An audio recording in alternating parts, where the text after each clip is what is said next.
Counting हमारे यहाँ पे 2 स्थल पे होगी। 6 विधानसभा की काउंटिंग MS कॉलेज में होगी और बाकी 6 की डाइट 14 नवंबर को हमारे यहाँ पे काउंटिंग होगी ईस्ट चंपारण के सभी 12 विधानसभा में। एक सी विजिल ऐप आम पब्लिक के लिए खोला गया है, जिसमें कोई भी पब्लिक सी विजिल ऐप पे फोटो के माध्यम से शिकायत कर सकती है, जिसपे कि 100 मिनट पे हम लोग कार्रवाई। 2020 के चुनाव में 34 FIR MCC के उल्लंघन के लिए की गई थी। लोकसभा में भी 6 FIR हुई थी, जिन पर अगर तक कार्रवाई चल रही है। 34,34,575 मतदाता है और नॉमिनेशन के आखिरी दिन तक हम लोग वोटर लिस्ट में 100% बूथ पे इस बार लाइव वेबकास्टिंग हम लोग अपने कंट्रोल रूम में देखेंगे। पोस्टल बैलेट की काउंटिंग जब तक समाप्त नहीं हो जाएगी तब तक लास्ट के 2 राउंड की काउंटिंग नहीं होगी। जब तक हमारे यहाँ पे नोटिफिकेशन गैजेट नोटिफिकेशन 13 अक्टूबर को निकाला जाएगा और उस दिन से हमारे यहाँ पे नॉमिनेशन का कार्य प्रारंभ होगा। 20 अक्टूबर नॉमिनेशन की आखिरी तिथि है। 21 तारीख को 11 बजे से नॉमिनेशन पत्रों की स्क्रूटनी होगी और विड्रॉल की तिथि है हमारे यहाँ पे 23 अक्टूबर। 23 अक्टूबर तक विड्रॉल हो जाएगा। उसके बाद कैंडिडेट फाइनल हो जाएंगे। उसके बाद अगर तक कार्रवाई की जाएगी।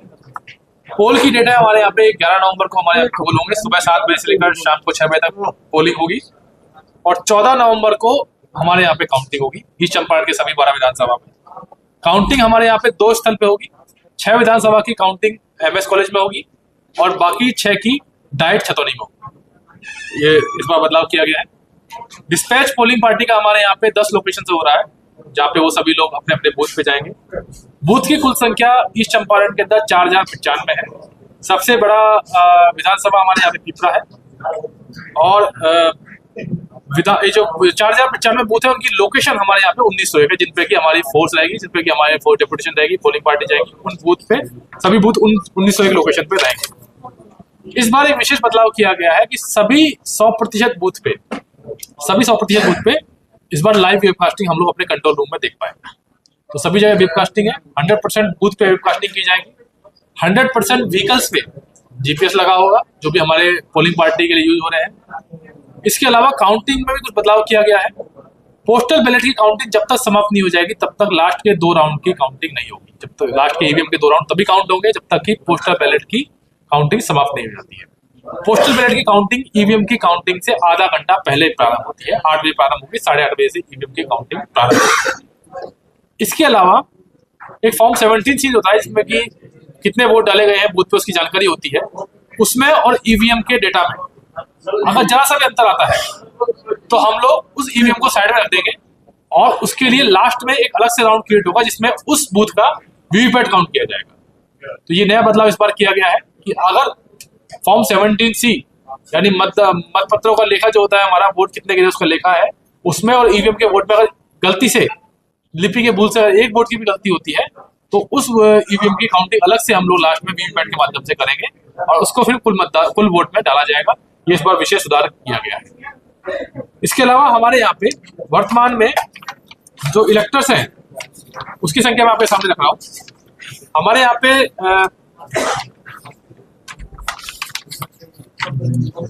लगभग 34,34,575 मतदाता है और नॉमिनेशन के आखिरी दिन तक हम लोग वोटर लिस्ट में नाम ऐड कर सकते हैं। तो किसी मतदाता को अगर नाम ऐड करवाना है तो फॉर्म 6 भर के वो अपना फॉर्म भर सकता है। निर्वाची पदाधिकारी के यहाँ या ऑनलाइन माध्यम से वो फॉर्म भर सकता है। उसके फॉर्म पे निर्णय ले लिया जाएगा और नॉमिनेशन खत्म होने के आखिरी दिन तक हम लोग नाम ऐड कर सकते हैं। अगर आखिरी दिन खत्म होना है तो 7 दिन पहले कम से कम उसको अपना आवेदन देना होगा। PWD मतदाता हमारे यहाँ पे 32,000 जो दिव्यांग मतदाता है 32,329 है, उनके लिए विशेष व्यवस्था हम लोगों ने करी है। जो हमारे निर्वाचन आयोग द्वारा पहचान पत्र निर्गत किए गए उसकी सूची हम लोग आपको दे रहे हैं। इसमें EPIC के अलावा भी और अन्य 11 ID कार्ड है जिनसे कि वो मतदाता अपना दे सकते हैं। बड़ी संख्या में हमारे यहाँ पे CAPF रहेगी और MCC आज से लागू हो गई है। किसी भी MCC के वायलेशन पे कड़ी कार्रवाई की जाएगी। 2020 के चुनाव में 34 FIR MCC के उल्लंघन के लिए की गई थी। लोकसभा में भी 6 FIR हुई थी, जिन पर अगर तक कार्रवाई चल रही है और इस बार भी जैसे ही आज से कोई नॉमिनेशन से पहले या उसके बाद भी MCC का उल्लंघन करता है तो उस पर कार्रवाई की जाएगी। सरकारी भवनों पर जितने भी पोस्टर बैनर हैं उनको हटाने का समय 24 घंटे का दिया गया है। पब्लिक प्लेसेस से पोस्टर बैनर हटाने का समय हम लोगों ने 48 घंटे का दिया है और जो निजी भवन है जिसपे अगर बिना अनुमति के पोस्टर लगा है तो उसके लिए 72 घंटे का समय दिया है। निजी भवन अदरवाइज पे कार्रवाई होगी। एक सी विजिल ऐप आम पब्लिक के लिए खोला गया है, जिसमें कोई भी पब्लिक सी विजिल ऐप पे फोटो के माध्यम से शिकायत कर सकती है, जिसपे कि 100 मिनट में हम लोग को कार्रवाई करनी है और उस पर अगर हम लोग कड़ी कार्रवाई इसके अंदर करेंगे। आज से ही धारा 163 के अंदर निषेधाज्ञा लागू कर दी गई है पूरे जिले में, जो कि चुनाव कार्यक्रम समाप्ति जो कि 16 नवंबर है तब तक लागू रहेगी।